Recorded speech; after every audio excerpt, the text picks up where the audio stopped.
আজ বাদে কাল পয়লা বৈশাখ। যতই গরম পড়ুক সকালবেলা একটু হালকা স্বাস্থ্য খুব দরকার। নতুন বছরটাকে উদযাপন করতে হবে তো, তাই ভাবলাম তোমাদের সাথে একটা মেকআপ টিউটোরিয়াল শেয়ার করি। প্রত্যেক বছর এই পয়লা বৈশাখের দিন বেশ ভালো গরম পড়ে, কিন্তু গরম পড়লেও একটু হালকা মেকআপ তো দরকার। তাই আমি তোমাদের সাথে কিছু টিপস শেয়ার করব। প্রথমেই আমি এখানে রিকোডের একটা স্প্রে ইউজ করছি, যেটা প্রচণ্ডভাবে মেকআপটাকে স্টে করতে মুখে সাহায্য করে। তারপরে একটা ভালো ময়শ্চারাইজার, যেটা তোমার স্কিনকে হাইড্রেট রাখবে।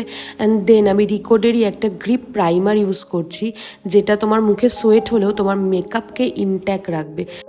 কোনো নামি দামি কোম্পানি না, আমি সিম্পল এখানে ক্রাইলনের বেস ইউজ করেছি। সেটারই এক শেড ডার্ক আমি কনসিলার হিসাবে ডার্ক প্যাচেস পিগমেন্টেশন ঢাকার জন্য ইউজ করেছি। আমার টোনের থেকে এক টোন হাই আমি পুরো বেস হিসাবে ইউজ করেছি, আর একটা লাইট কালারের কনসিলার ইউজ করেছি। দিয়ে পুরো বেসটা আমি কমপ্লিট করে আমি একটা ভালো পাউডার ইউজ করে পুরোটা সেট করে নিয়েছি। দেন হালকা করে ব্লাশ অ্যাপ্লাই করেছি, একটু হালকা ব্লাশ তো লাগেই, কি বলো। আর কন্ট্রোল করেছি একদম পাউডার কন্ট্রোল দিয়ে, কারণ দিনের বেলায় কোনো ডার্ক কন্ট্রোল ইউজ না করাই ভালো। একটা কথা মনে রাখবে, গরমের মধ্যে যত কম প্রোডাক্ট ইউজ করবে ততই বেশি সুন্দর মেকআপ হবে। ততটাই ইউজ করো যতটা তোমার প্রয়োজন, এবং সেইটুকু নিয়েই পুরো মেকআপটা কমপ্লিট করার চেষ্টা করো। একটা পিঙ্ক নিউড লিপস্টিক, হালকা করে হাইলাইটার, ব্যাস এই হলো গিয়ে আমার ফাইনাল লুক। অবশ্যই কমেন্ট করে জানিও তোমাদের এই লুকটা কেমন লাগলো। সবার নববর্ষ ভালো কাটুক।